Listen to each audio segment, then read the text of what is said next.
So now we're going to see what we meant by when we said in the last slide that you have to see if the image is formed the same size, or it is enlarged, or it is smaller than the size of the object. How we determine that, we're going to see through ray diagrams now. Okay, now we are doing it in the case of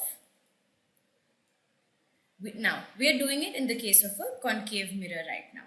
Okay, so now these are in case of a concave mirror, that is, I'm not talking about a convex mirror. Only in case of a concave mirror, the positions that only in case of a concave mirror, the positions at which we keep the object and then see where the image is formed and the size of the image, and if the image is upright or is it inverted, all these things are seen at some standard places of the object. Okay, so what all are the places where the object is kept? These places are: number one, at infinity.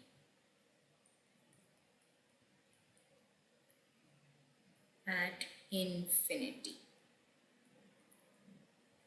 Okay, second is beyond C, that is beyond the center of curvature. Third is between C and F. Fourth is at F.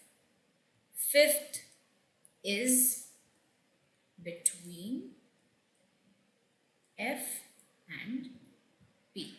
Now, you might think, oh my god, you'll have to remember these 5 things where all the object is kept. No, it is not something that is very difficult or something that you have to remember, because it is something that you can logically think of. Look, I'm just going to draw a general diagram of a concave mirror. Okay, this is a concave mirror, non-reflecting surface.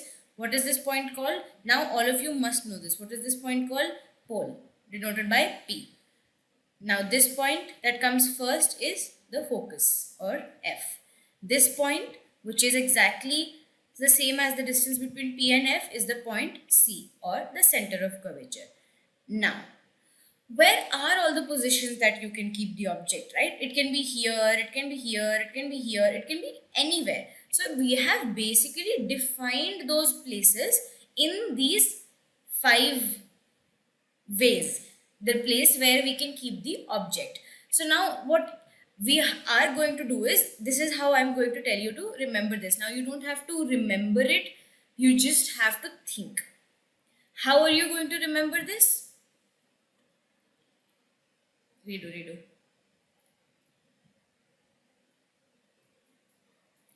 Now, you don't have to completely remember these places like 1, okay, at infinity, 2, beyond C. No, you don't have to do it like that. I'm logically going to tell you how these 5 places came into existence. How have we defined them? So what we basically do is, we first take the object at a great distance. What is that called? At infinity. Then we basically just keep bringing it closer and closer and closer to the mirror. That is all we do. So when it is first at great distance, where would it be? At infinity. So you've done the first thing. Now, if you don't want to keep it at infinity, you want to keep it at a finite distance from the mirror. But we just said that we take it at a great distance, then keep bringing it closer. So you don't straight away put it here between F and P. You bring it in a methodical way close to the mirror. So if not at infinity, infinity is somewhere here. Like the sun is at infinity, very great distance. This is infinity. So if we don't want the object in infinity, but we only want it coming near the mirror one step at a time. So after infinity, where would we keep it, which is farthest from the mirror? Is it here? Is it here? Is it here? Is it here? Is it here? Not at infinity, but at the farthest distance from the mirror. Which one is it? 1, 2, 3, 4 or 5? Tell me. It is number 1, right? Because we don't want it at infinity, because that is the first case that we have already taken, the greatest distance. Now we want it coming closer, but one step at a time. We don't want it at 3 straight away or at 5 straight away. We'll get there. We will get to 3 and 5, but where do we start? We start from this position 1. Now I've already told you that this is how we represent an object with an arrow, and we mark it A and B. So now, where is this position? How would you define this position in terms of the terminology you know about a mirror? Tell me. This is to the left side of C, right? But left side of C doesn't sound very scientific. How do we say it? We say beyond C, which means C ke piche, so to say. Or it is like behind C. You can say behind C, but I'm just telling you how it is said scientifically. We say beyond C, because this is, if this is C, if we go in this direction, then it is going towards the mirror, right? So it is going closer to the mirror actually. And if we go in this direction, we are going beyond the mirror, or we're going away from the mirror, right? So that is why we call it beyond C. And you can see this is your point C is right here, and it is to the left of, and you know, whichever point comes to the left of a point, if you imagine your number line that you know about, it is always less, right? Or we don't have to talk about less or more right now. We just have to say it is beyond or it is behind. Okay. Cut out the number line part. Cut out the number line part. So what do we say? We just say it is beyond C or it is behind C. Okay. So we have covered the second point too. Now, okay. Now I have made one small mistake in writing these 5 things. Can someone tell me? Is there something I have skipped? Yeah? Now look, if we want, one we have taken at infinity, second we have taken at like beyond C. Now do I straight away go to this position, or do I have to take this position also at C? Right, I have to take at C2. We said one step at a time. So it is first, it is to the left of C. We basically have to take every single quantity that we know. So we know pole P, we know F focus, we know C center of curvature, and then it's straight away infinity. So we have to take it basically to the left, to the right, and at that particular thing. Like if we consider the focus, so we have to see what the image will be to the left of the focus, to the right of the focus, and at focus too. So the mistake that I have made here is I have missed at C point. Okay, so we're just going to make that correction here. The third point, I'm adding it here. The third point is actually at C. Then this is fourth, fifth, and the sixth point actually. So now, the first one we have considered beyond C. The first one we have considered infinity. Second we have considered beyond C. And next, the next step after beyond C comes here at C, right? Great, you named the object AB. Awesome. So we can put a tick on at C2 because we have considered at C also. Next, once we have considered at C also, what is the next step? I can see that F is the next quantity that we know, or the next term that we know. But what did I just tell you? We have to consider the object to the left of the term we know, to the right of the term we know, and at the term we know. So in case of C, we have already done to the left of C. To the left of C was infinity and the position that we called beyond C. And we have also considered at C.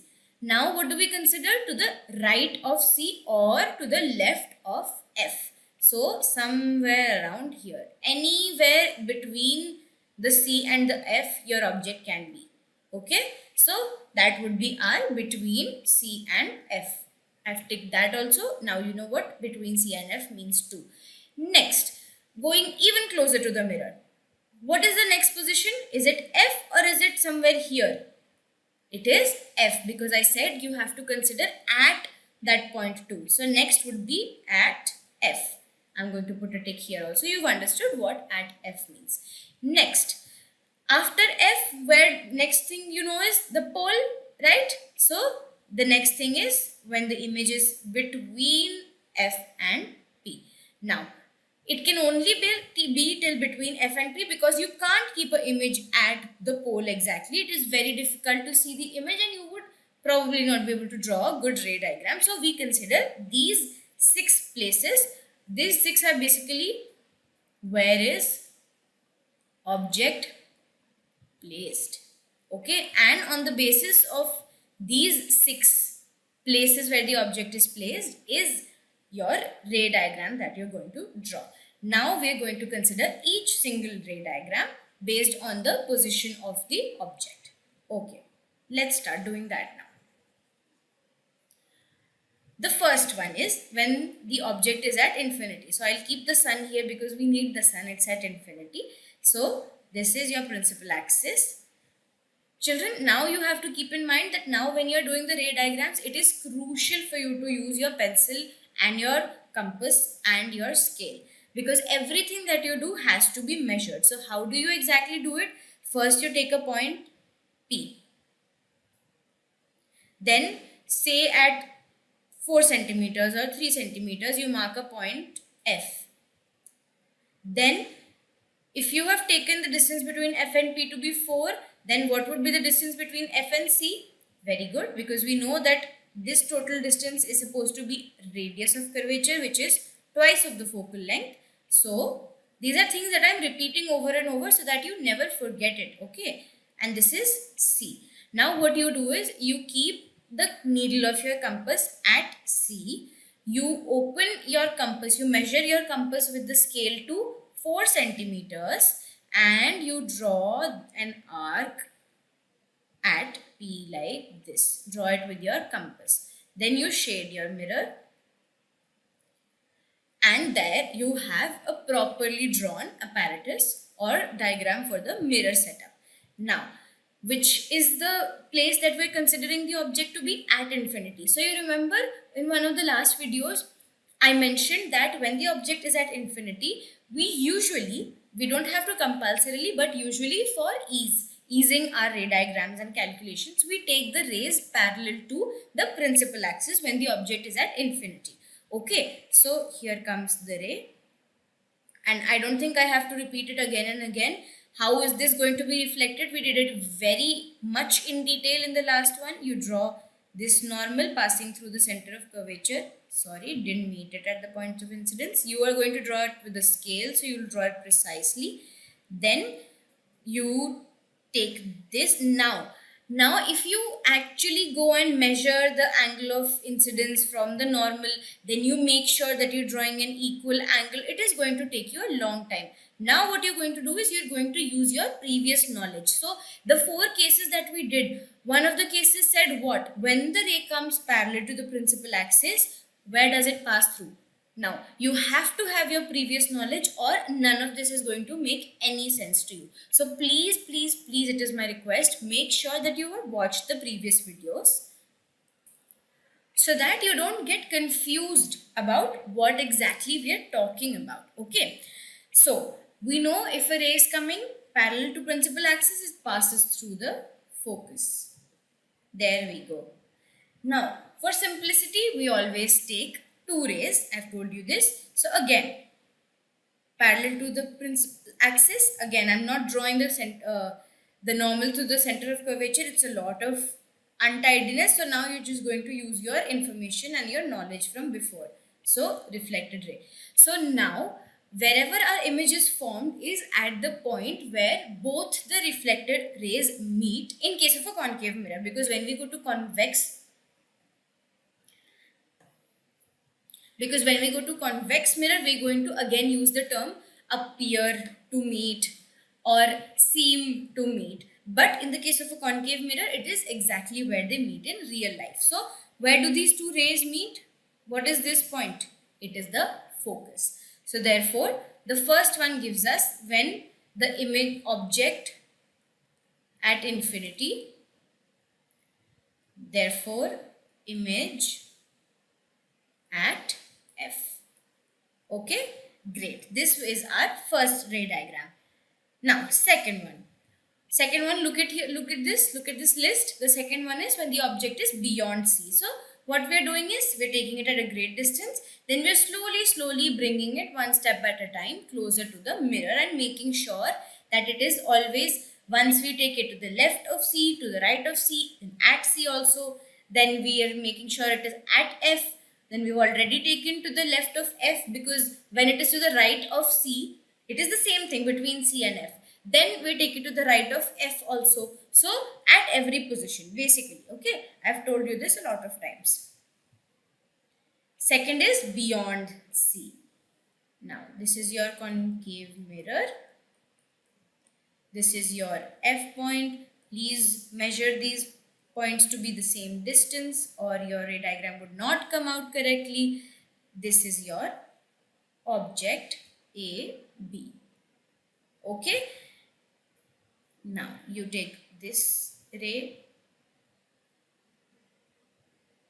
and if it is parallel to the principal axis, where does it pass? It passes through the focus.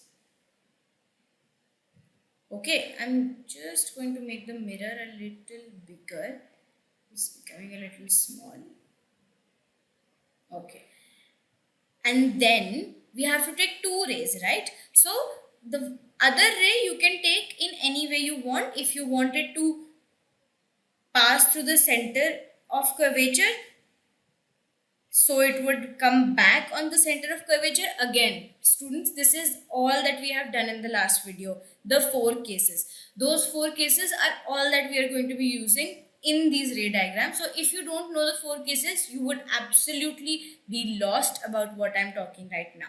Okay, so if you want to know what I am talking about and how this makes sense, you need to be thorough with the concept that we did in the last video. Okay, so the second ray you can take in any way. If I want to take it to the center of curvature, I would go a little bit like this. I take it through the center of curvature, it reaches the mirror. What happens? What was the case? It comes back on its path. Now, I'm not going to give you the reasoning for this in every single time I say this, because I've already explained it to you very well. Okay, it comes back on its path. Now, where do these two rays meet? These two rays meet here, and we always draw the image starting from the principal axis. That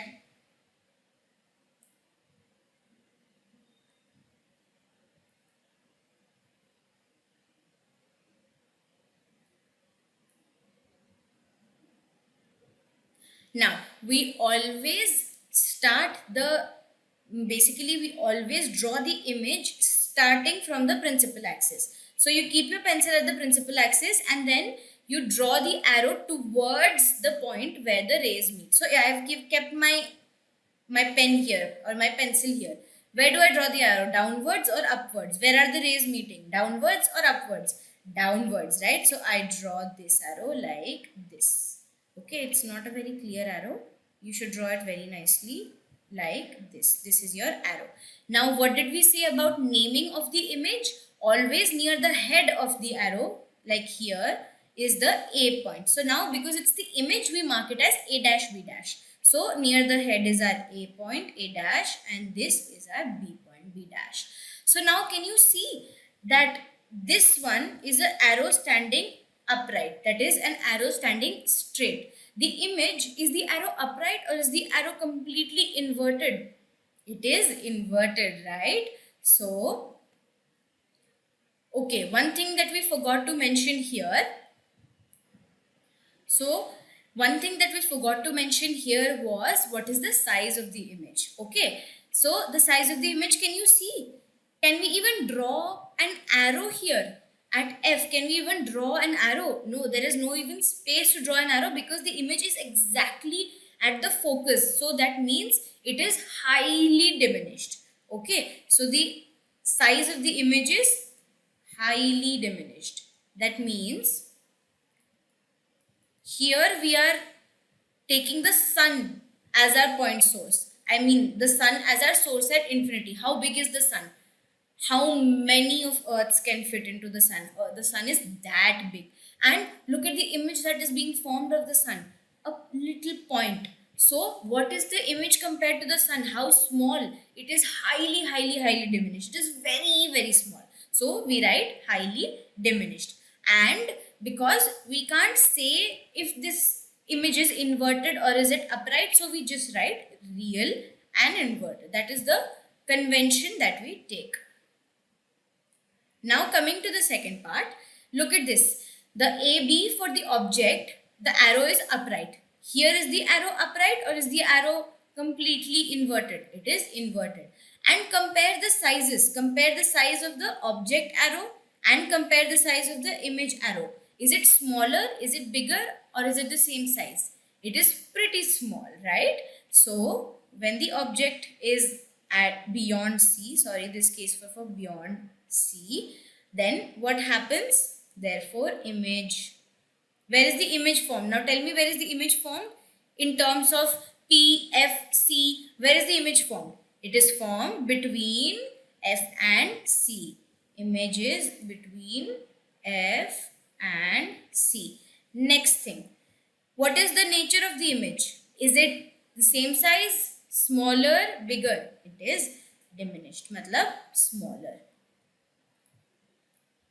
It is diminished. And not, it is not highly diminished because it is not the size of a little dot. It has some dimension. That is why we can draw an arrow that has some size. So we just say diminished. And then, is it inverted or is it upright? It's inverted, right? And whenever the image is formed in front of the mirror, that means at the reflecting side, it means that it can be captured on a screen. Okay. When it is formed behind the mirror, like we will see in one case and in the case of a convex mirror also, when the image is formed behind the mirror, then we draw dotted lines. You remember, whenever we take something behind the mirror, it is always dotted because it is just imaginary. So that is what we call a virtual image, like we saw in the case of a plane mirror that cannot be captured on a. So that is what we call a virtual image, that it cannot be captured on a screen. Okay. So size we have written diminished, and the next thing what we write is it inverted? Yes, it is inverted. Is it in front of the mirror? Yes. So it can be captured on a screen. So when it can be captured on a screen, we say real. And because it is not straight, it is absolutely inverted. So it is real and inverted. This is the second case. Now the third case, I am removing the first case now, okay?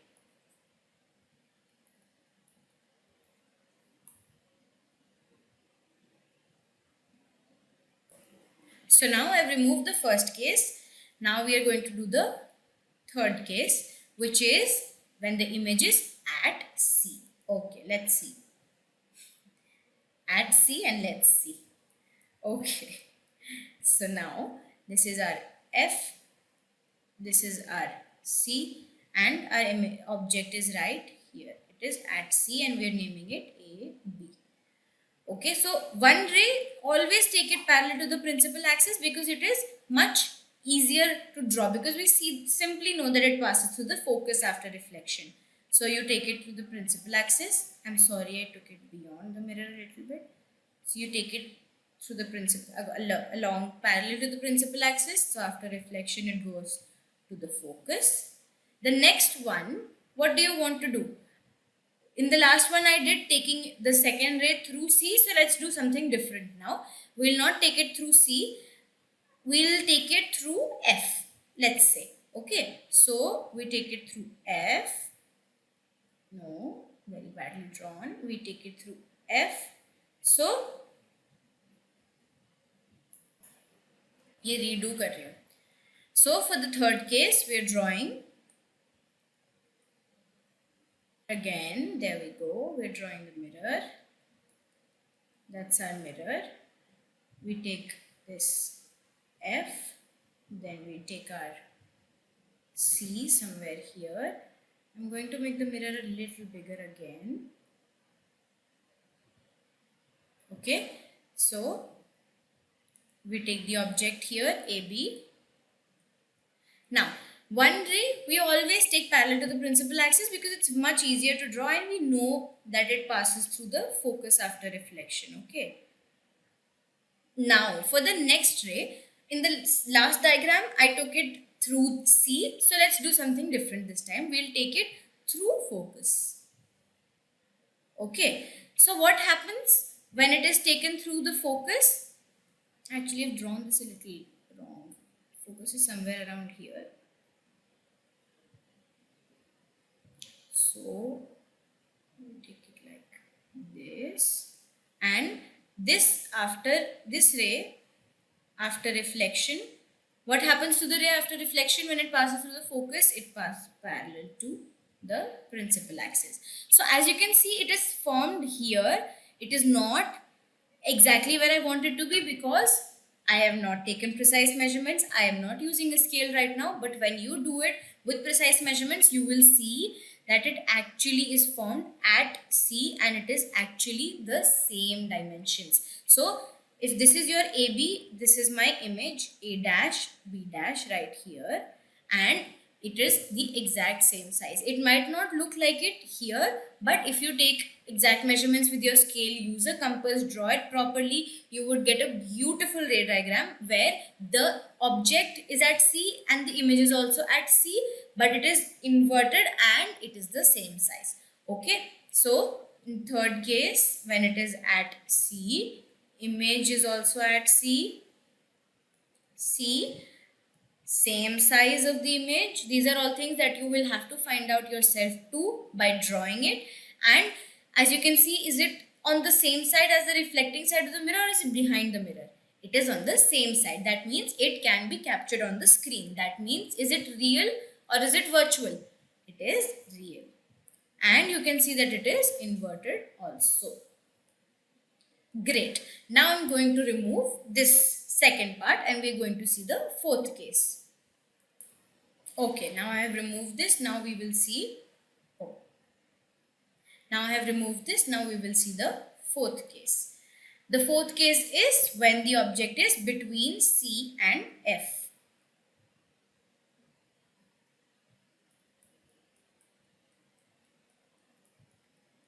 Okay. Now we draw the principal axis. There we go. We mark our F. We mark our C. And we take the object between C and F as we have promised. So this is your object AB. Now first ray, usually as we like it, as long as it's possible, parallel to the principal axis through the focus. There we go. The second one, again I want to take it through the focus. Okay, so we take it through the focus and we get it parallel to the principal axis. I've drawn it a little bit wrong. So get one ray that is parallel to the principal axis. So it's formed somewhere here. That means it is formed like this. You should draw a proper arrow. Okay. I'm not able to draw it here, but you should draw it well. Yeah, there we go. So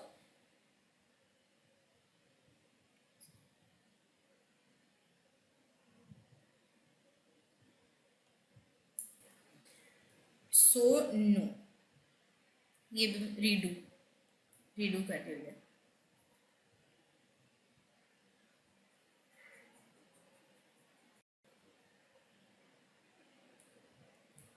So we are going to draw for the fourth case. Here we have our concave mirror. Shade it. Here we have our F. Here we have our C. And we have the object between F and C. Right? AB. So as long as it's possible, take one ray parallel to the principal axis. Okay? So here we take the ray parallel to the principal axis. After reflection, passes through the focus. Then the next I would like to take, say we take the obliquely case. You remember the obliquely case we did? So if it is incident obliquely, I didn't make it right. If it is incident obliquely and then it passes after reflection, goes somewhere here, right? Draw the arrows. Make sure you draw the arrows every time. So the point is somewhere here. Now if I draw my inverted arrow, I start from here, and because the place where the rays meet is below, so my arrow would be downwards, and it goes like this. So where is the image formed? Now let's write down our observations. When the object is at C, then therefore image is, where is it? Beyond C. And is the A dash, I didn't mark the A dash, B dash. Is A dash, B dash the arrow bigger than AB or smaller? It is much bigger. So it is enlarged, we say. Okay. Then, is it real and inverted? Yes, it is real and inverted.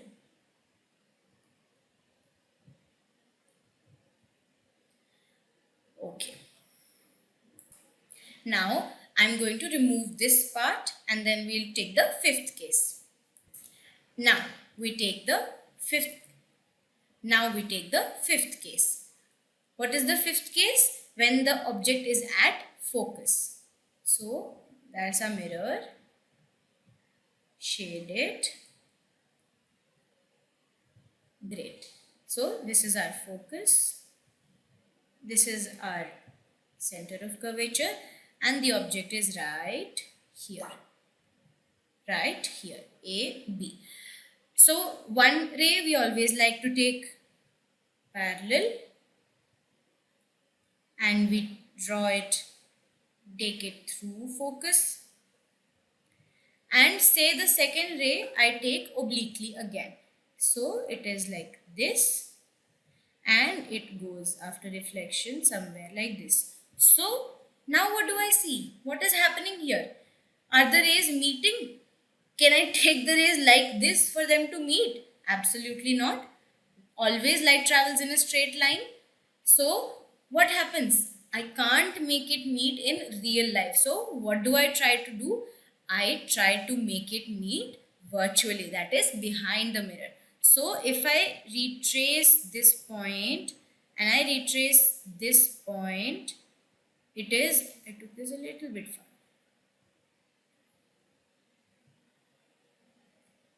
So I'm kind of covering the topic written, but if you see, you use your scale and you draw it, you would see that it meets somewhere here. Okay, now what is happening? If this is my point from where I have to draw the arrow, is my arrow going to go downwards or is it going to go upwards? Yes, because both the rays are meeting, even if virtually they are meeting upwards. So my arrow goes like this. So this is my A dash, B dash. Beautiful diagram is going to come out when you draw a scale. So for the fifth case, at F, where is the image formed? Behind mirror.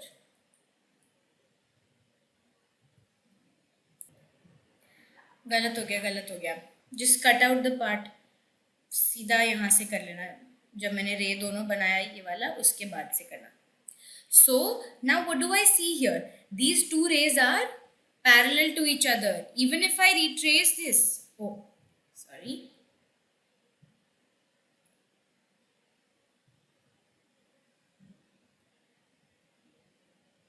So what do I see? That these two rays are parallel to each other. Even if I retrace it, these two rays are going to be parallel. So they're actually not going to meet anywhere near here. So we say that they meet somewhere at infinity. Because we don't know where they meet, so that is how we say it. Okay, so in the fifth case, so for case 5, what all have we noted? That where is the object? At F. The object is at F. Where the image, how is the image formed? Where is the image formed? It is formed at infinity. Image is at infinity. Next thing, what is the size of the image? What is the size of the image? Because it is at infinity, it is considered to be extremely large because you can't actually go and draw an arrow that reaches infinity, right? So the image is highly enlarged, we say. Okay, and what is the nature of the image? we still call it to be real and inverted.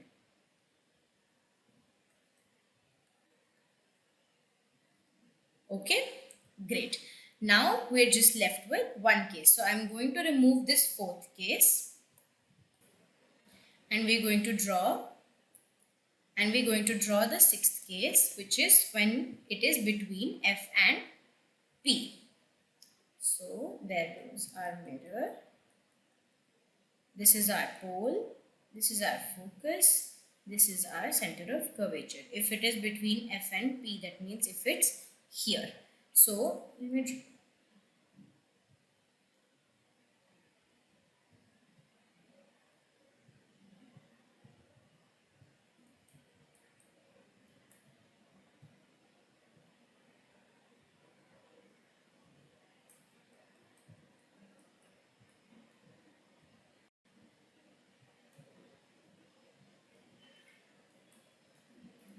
Okay, so I've drawn it again. This is your object, say A, B. So one ray we take parallel to the principal axis, so it passes through the focus like this. Did not pass through the focus, it passes through the focus like this. Great. Passes through the focus. Second, if I take it obliquely incident, it's going to be a little messy, but it will come out. So right here. So again, you can see that these rays, if I draw this ray properly again, these rays are not exactly parallel.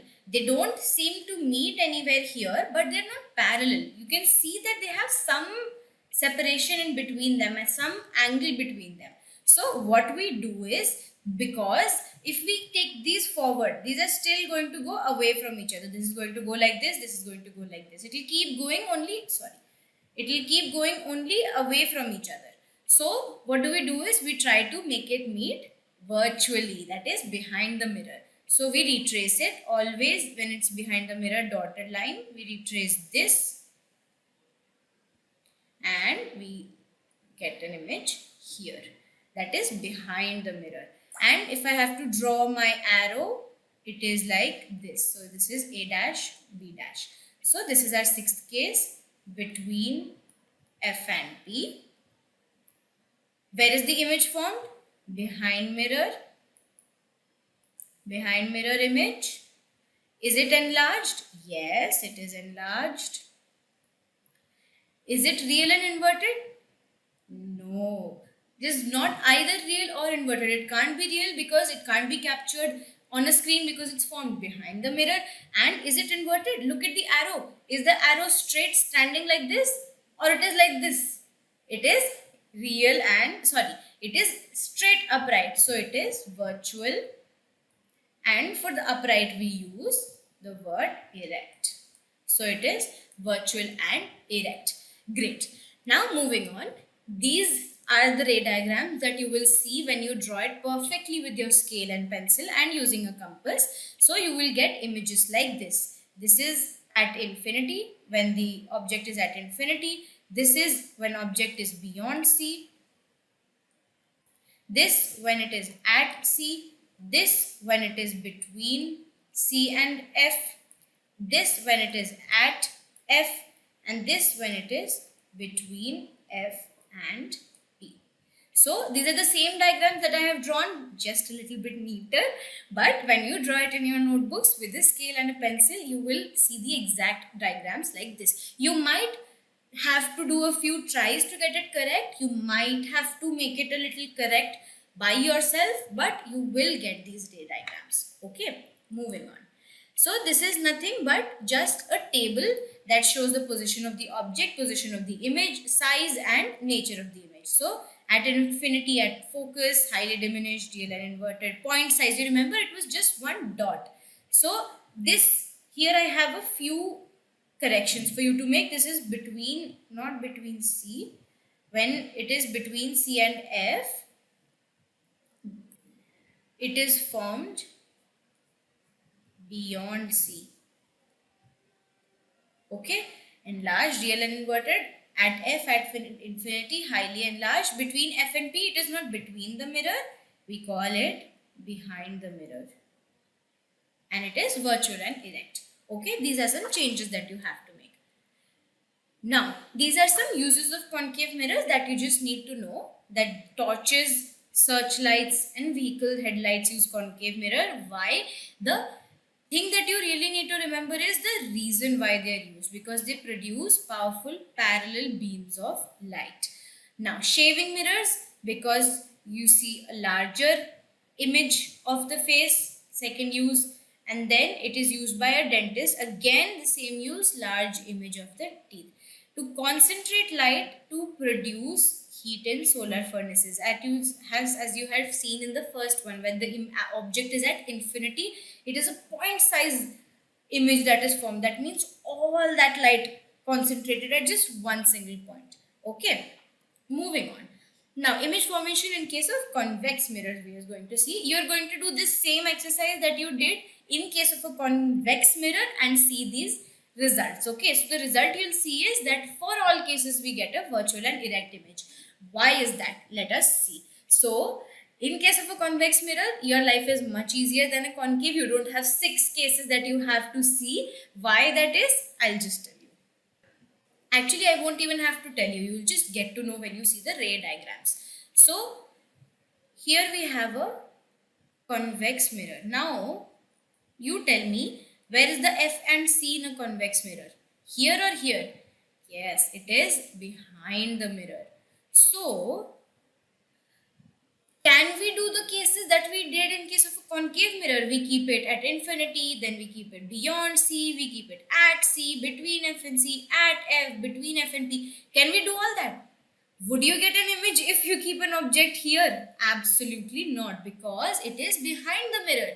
You can't get an image. So that is why we can only have images here.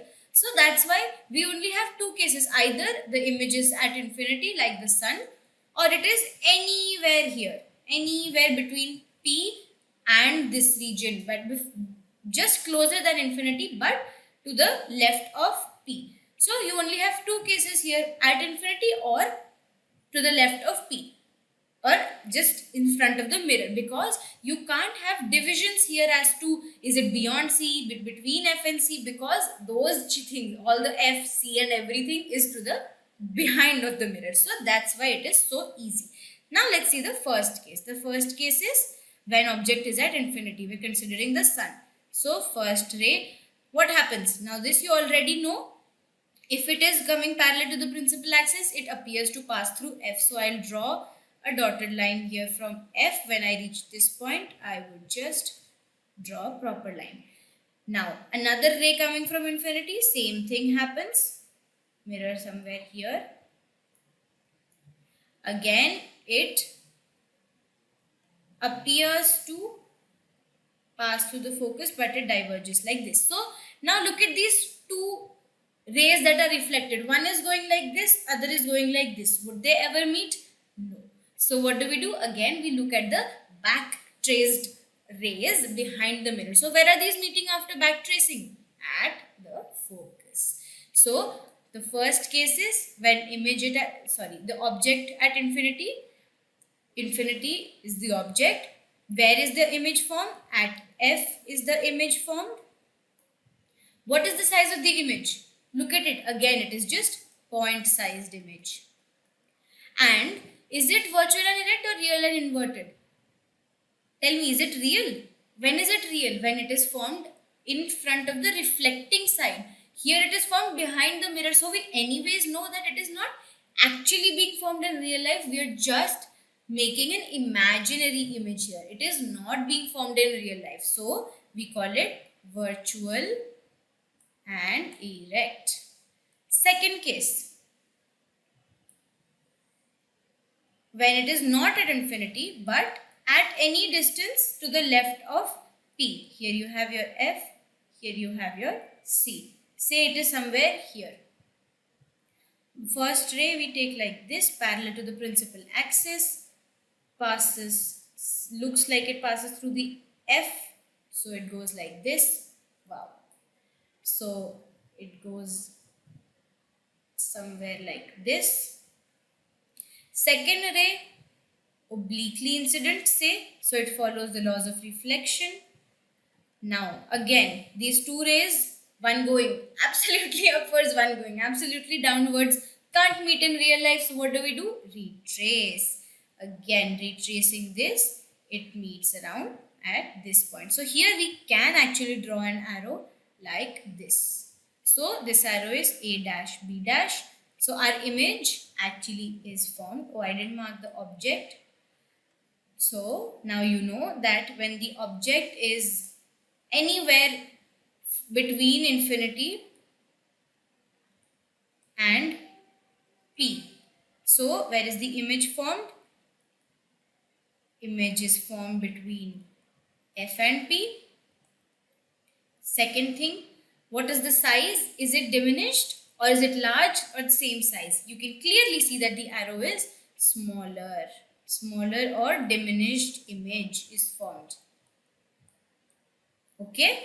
Last thing is it virtual and erect? It is virtual. Why? Behind the mirror. Erect. Why? Because the arrow is upright. Okay. So it is virtual and erect. There you go. That is all for convex mirrors. So these are the diagrams. Again, a little more beautiful than my diagrams because they are straight lines. Same thing that you can see. So in both cases, it is virtual and erect. Okay. And this is just the table for it. Now, moving on, we do the uses of convex mirrors. What are the uses? They are used as rear view mirrors in vehicles.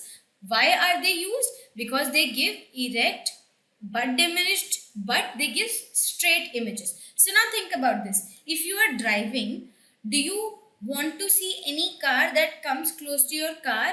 You want to, right? Because you need to know where the other cars are before you change the lane, before you take a left or a right?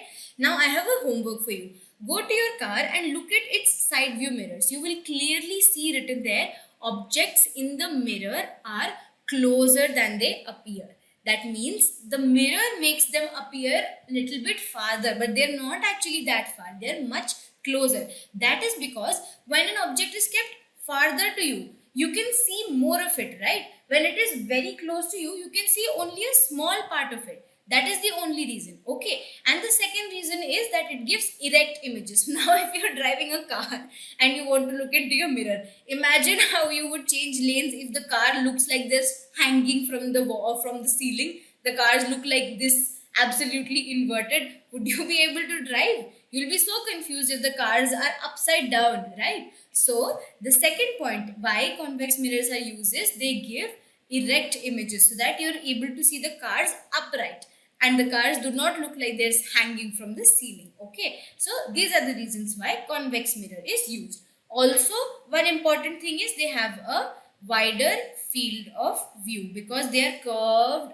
outwards. So if you have ever noticed in the metro station there is this convex mirror at one corner, so you will see that you look a little bit bulged in that mirror because the mirror is bulging out. So it has a much greater area of reflection bulging out, and so it gives like a wider view. Usually you'll also see probably in your apartments or somewhere that at blind turns in an apartment a convex mirror is placed at one corner so that a car coming from this end and a car coming from this end, because they can't see each other because of the building between them, they will be able to see each other in the convex mirror because it has a wide view. So anyone coming from this side can just look into the mirror and the wide view would show whichever car is coming from the other side. So that is another use for convex mirrors.